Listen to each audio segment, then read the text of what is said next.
Hey YouTube, this is Mike Lovelace with Lovey's Barbecue, and man, I'm excited today. We'll get to show a video with you on our first cook on our Shirley Fabrication Vertical Smoker with Santa Maria, but we're going to show smoke in the vertical chamber this day, and we're going to show you how to smoke a brisket and also smoke a Boston butt at the exact same time. We're doing two cooks in one, so it's like double the pleasure here, double the excitement. We're going to smoke a brisket, and we're going to touch bases on seasoning a brisket, smoking a brisket, when is a brisket done, and resting a brisket. That's very, very important with all meat that you smoke. And then we're also going to hit the Boston butt. We're going to talk about seasoning a Boston butt, smoking a Boston butt, when is a Boston butt finish, and then also resting a Boston butt, which is very important. So hope these few tips help you out. Like and subscribe to us. Thank you. Okay, on our Boston butt, we used a slather of mustard. I love mustard on pork. It makes the season easy to stick to, so you put mustard on the fat cap side and the other side, and then I seasoned this with my Lovey's Carolina Love Rub. Use whatever your favorite rub is. This one in particular has a little bit of cayenne pepper, black pepper, salt, paprika. There's like 13 different spices in it, but I love to use my Carolina Love Rub, and it does very well for me. So slather that thing up with mustard and add your seasoning to it. Now here's our 15-pound brisket, and after it was cut down, it was probably between 10 and 12 pounds. Not the greatest picture I took of this. The lighting was bad, but I use a 50-40-10 ratio. I use 50% black pepper, 40% kosher salt or sea salt, and then 10% garlic salt. So we season this thing on both sides. I like to put olive oil on both sides, and then salt and pepper and garlic salt it. Also inject mine with beef broth. A lot of people don't do that. In this particular case, I actually injected it the night before and then put my salt and pepper on top of it as well. Let it sit all night long and cooked it the next morning. Sometimes I also I do it without the beef broth. But I like adding the beef broth. I think it helps you a little bit on not drying it out, and a lot of that's your cooking methods as well. But in this particular day, I went ahead and injected my beef broth. Hey, so we're up and early today. It's 5:15 a.m. We're up. I've already got a half a bag of charcoal on and lit it with my weed burner, and we were letting the temps come up. You can tell the smoke is still going off of it. We don't have the thin blue yet, but up and early at 5:15. We put the meat on about 6:15.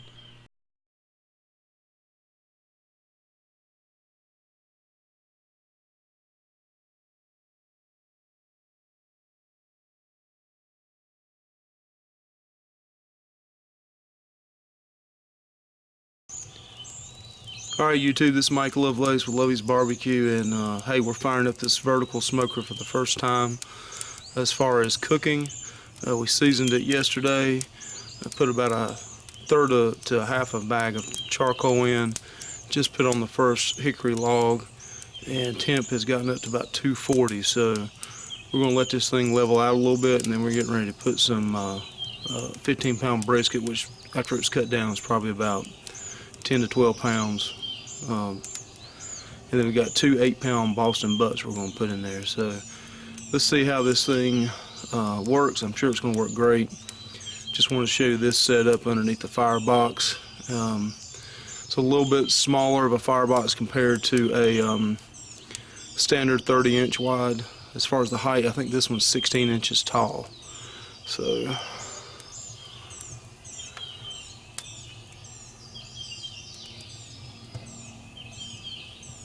main cooking chamber, as you could tell where I just put that log on, the fire is coming up over through the damper, but you have that huge ash pan that is basically like a heat deflector now. And we also have over here on this side, we have the plate. It's about a 4-inch plate, a riser that Tyler and them made for me to set this ash pan on top of. Kind of giving you a setup look at what that looks like. And we're going to be cooking on the second one up right here this morning. To seal the doors, and there's absolutely nothing coming out of there.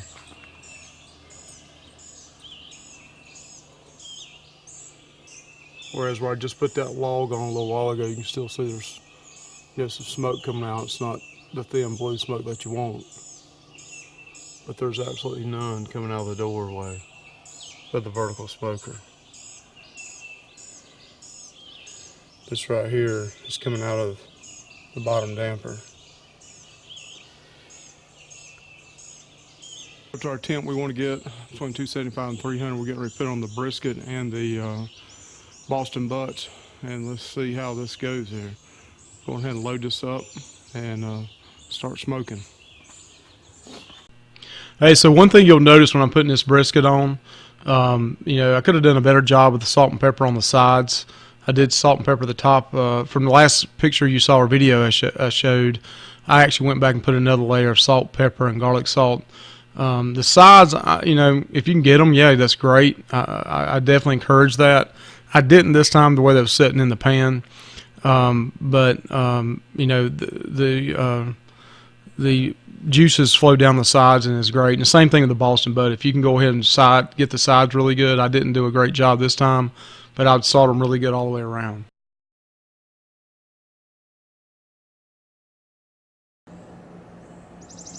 $340 degrees. Hey, I just want to keep this real with you.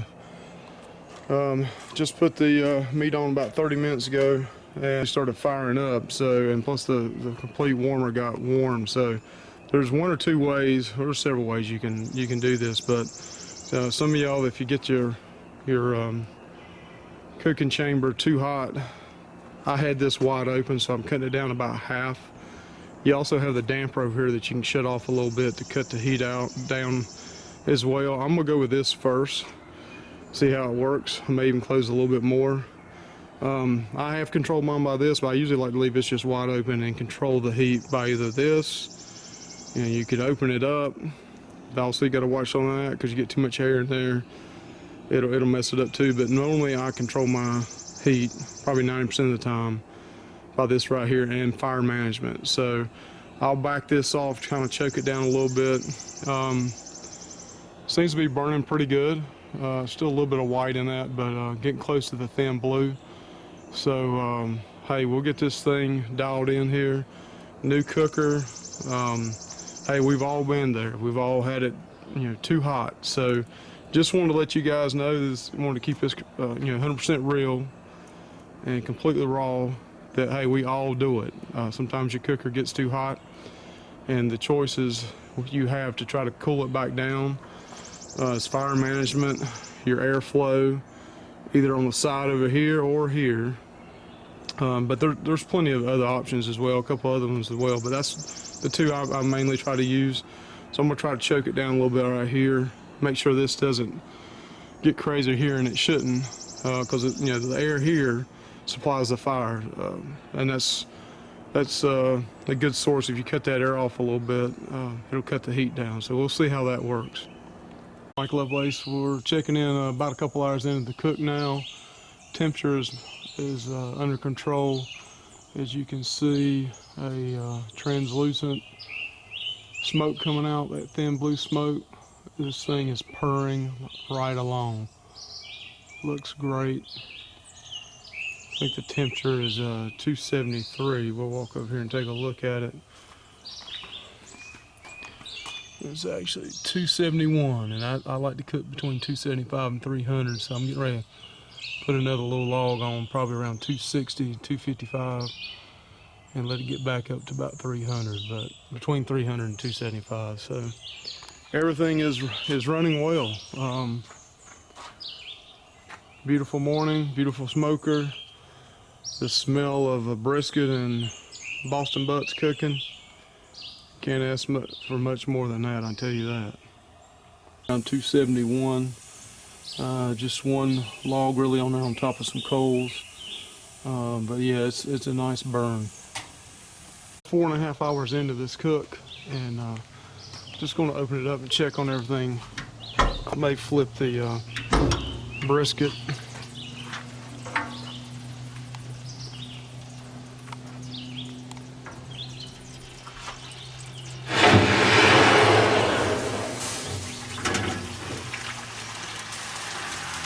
See what these look like.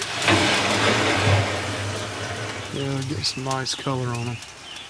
We got the brisket over here and the 2 Boston butts over there. 4.5 hours in. A couple more hours and then we'll start probing them. Start putting a probe in till the Boston butts get to 195 and that brisket gets to about 170, 180, and then I'll wrap it in butcher paper. All right, we're going to look at these now.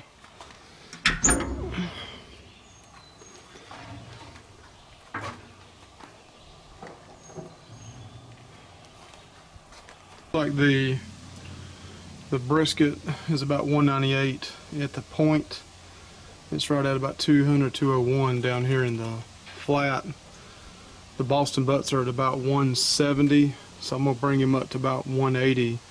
Then I'll wrap him on aluminum foil. But we're almost there to wrap them. Got probably another 2.5 hours on these Boston butts. Thank you. Okay, I just wanted to point out a couple things here real quick on how you know when your brisket or Boston butts are done.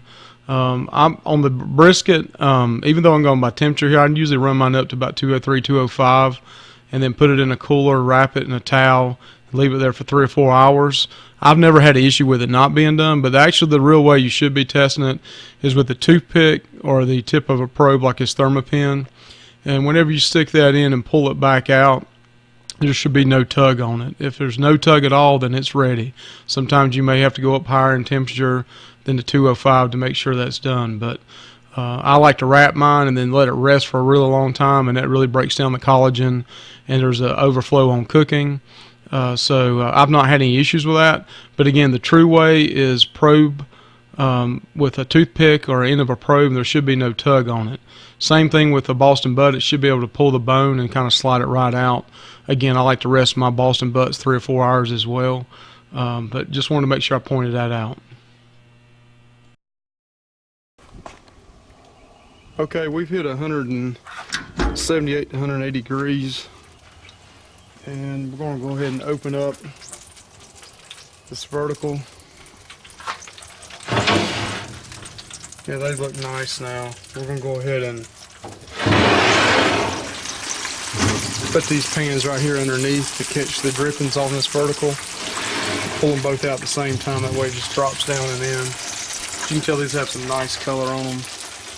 About 180 degrees, 178 internal temp. So I'm going to go ahead and wrap these in aluminum foil, double wrap them, and cook them about 195, and then we'll take them off. But they are looking really nice.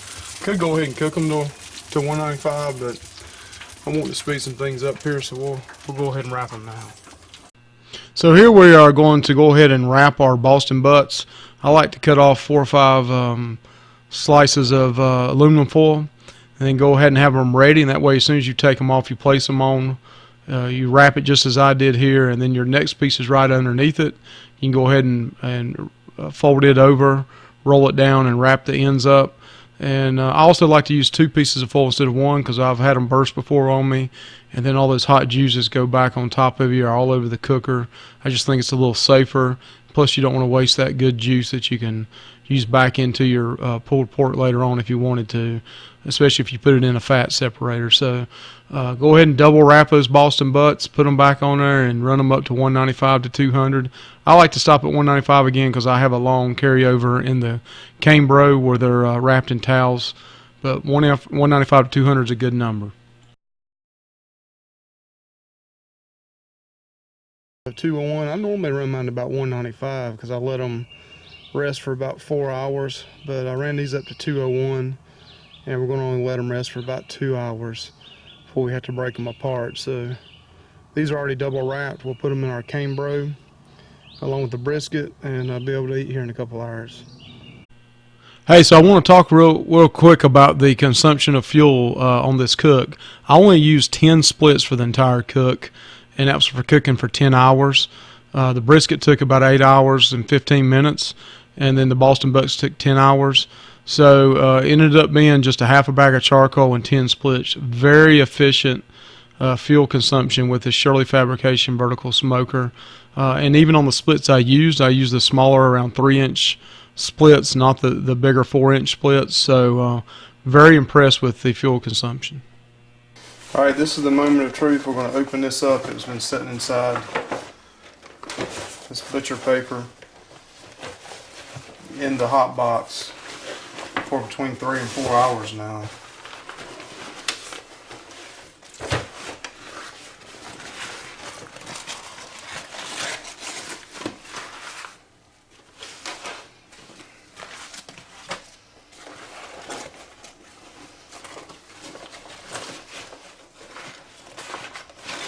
And this thing is moist. You got the beef broth. Ooh, it's still hot.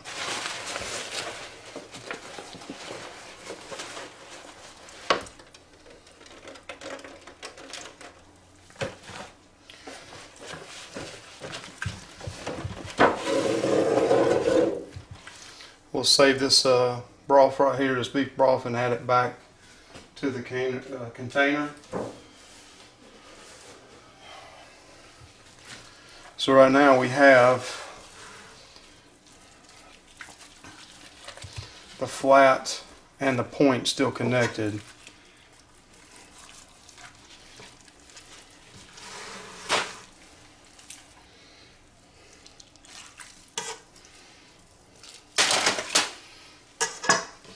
So this right here is your point,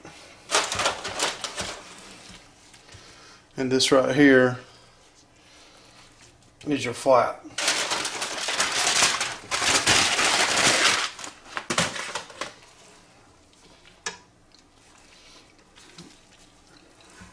Okay, so you want to cut this at a slight angle. So we'll start cutting right here and see what this looks like.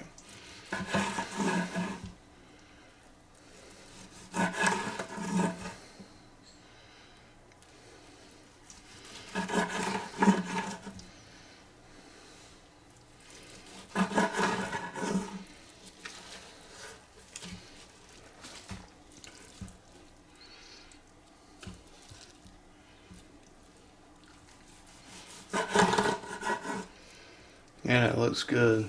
It smells great.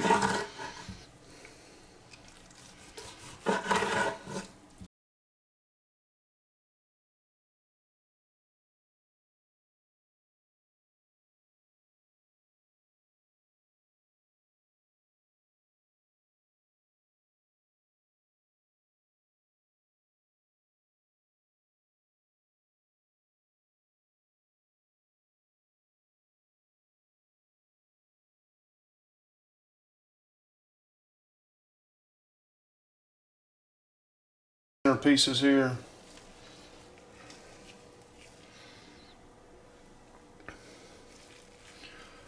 Look at that. Just a nice slight tug. We're going to try the centerpiece. Look at the great smoke ring that Shirley Fabrication Smoker puts on it. If you can see that really good. But they have a great smoke ring to them. Very, very good. I didn't mention this earlier, but we cooked this with mostly hickory. And we did add a little bit of cherry to it. This is our flat. Man, that's good. I'm doing low carb, so I can't have bread. I'd love to have some mayonnaise and piece of bread right now. So normally I would do burnt ends. This is the point.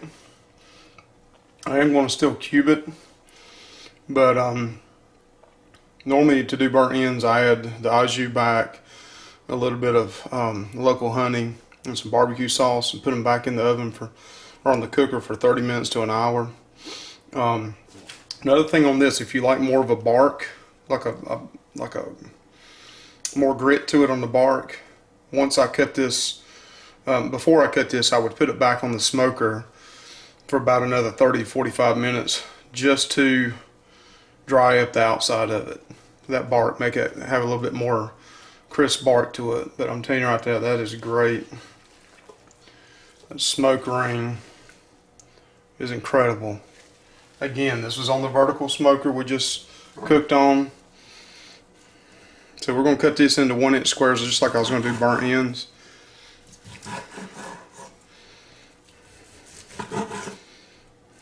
I'm going to do these in about 1-inch cubes.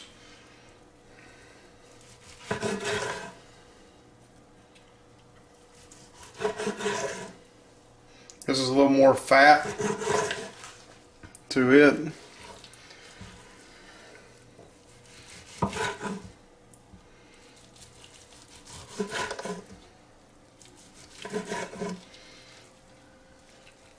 Again, great smoke ring. Look at that big centerpiece, the marbling in it, smoke ring.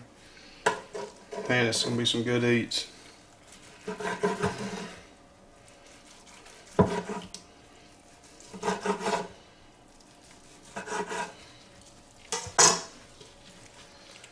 So that's how you do the point. Nice and juicy. I'm gonna have to try one of these for you right here too.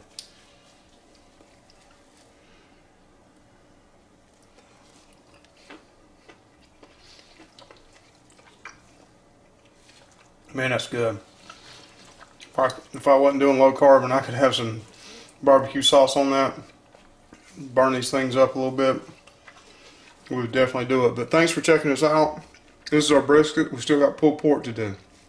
So this was cooked again on the vertical smoker, Shirley Fabrication. Thank you. Alright, we're going to go ahead and this Boston butt has been resting for about 3 or 4 hours. We're going to go ahead and take them out.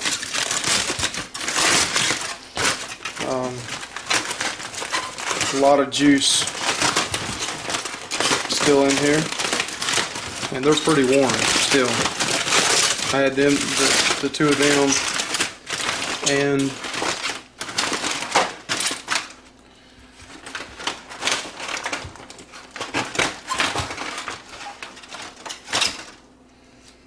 pretty easy to pull out there.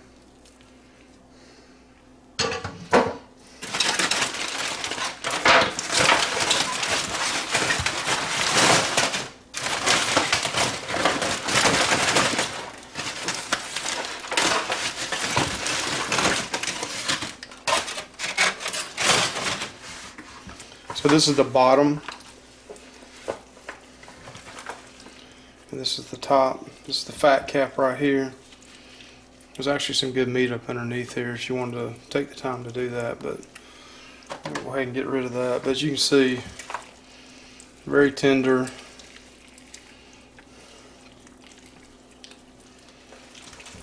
Ooh, still pretty hot though.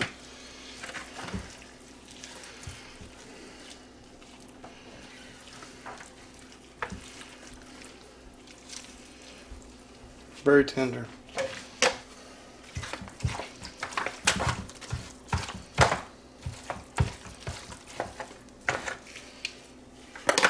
You can see on here some of the smoke ring that came through with it as well.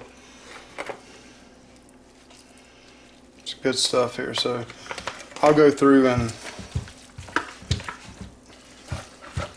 usually we just use our hands, but just for this video I actually use knives.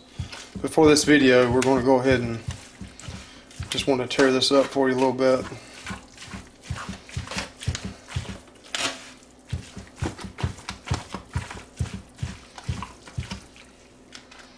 And we'll go through and we'll pull the fat out for ourselves, but just wanted to show you what it looked like.